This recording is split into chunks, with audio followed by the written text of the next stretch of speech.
గారు చెప్పినటువంటి మాట ఏమిటంటే, నేను ఏనాడు కూడా స్కిల్ డెవలప్మెంట్ కేసులో పొరపాటు జరిగింది అని చెప్పలేదు. స్కిల్ డెవలప్మెంట్ కేసులో ఆ యొక్క చంద్రబాబు నాయుడు గారిని జైల్లో పెట్టేదానికి ఆనాటి ముఖ్యమంత్రి జగన్మోహన్ రెడ్డి గారు ఫైళ్లు మాయం చేశారు. ఎందుకంటే ఏకకాలంలో 3 దగ్గరల స్కిల్ డెవలప్మెంట్ లో, సిఐడిలో, సిఎంఓలో అంతా కూడా ఫైళ్లు మాయమని, ఈ మాయం కావాలంటే సీఎం ఆఫీసులో ఉండే పెద్దల జోక్యం ఉంటేనే సాధ్యం అవుతుందని చెప్పని వారు స్పష్టంగా చెప్పారు అధ్యక్ష. మరి ఈరోజు చంద్రబాబు నాయుడు గారి మీద జరిగినటువంటి కుట్ర ఒక వ్యక్తి మీద జరిగిన కుట్ర కాదు అధ్యక్ష.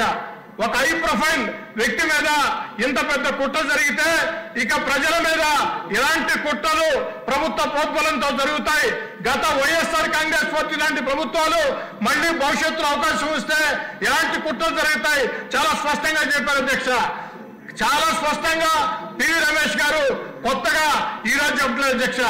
గతంలో చంద్రబాబు నాయుడు గారిని అరెస్ట్ చేసినప్పుడు పివి రమేష్ గారు, అయ్యా వైఎస్ఆర్ కాంగ్రెస్ పార్టీలో అధికారులు additional advocate general PV Ramesh గారి వాంగ్మూలం ఆధారంగా చంద్రబాబు గారి మీద కేసు రిజిస్టర్ చేశామని చెప్తున్నారు.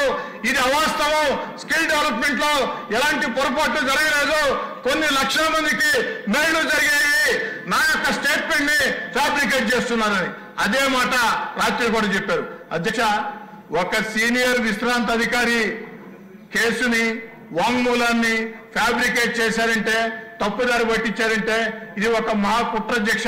దీని మీద ప్రభుత్వం స్పందించాలా మిమ్మల్ని కూడా అడుగుతున్నాను అధ్యక్ష నేను. ఎందుకంటే సభానాయకుడు ముఖ్యమంత్రి గారి మీద గౌరవ మర్యాదలకు సంబంధించి 53 రోజులు జైల్లో దుర్మార్గంగా పెట్టిన కుట్రకు సంబంధించి స్వయంగా విశ్రాంత ఐఏఎస్ అధికారి డీజీపీ గారికి లేఖ రాశారు. విశ్రాంత ఐఏఎస్ అధికారి దీని మీద విచారణ చేయమని డీజీపీ గారికి లేఖ రాస్తే ఆ లేఖ మీద డీజీపీ గారు స్పందించారా లేదా, స్పందించకుంటే ఎందుకు స్పందించలేదు, స్పందించి ఉంటే ఏం జరిగింది, దీని మీద తేల్చాలా. దయచేసి మిమ్మల్ని కోరేది, ఈ రోజు 0 అవర్ ని రద్దు చేయండి.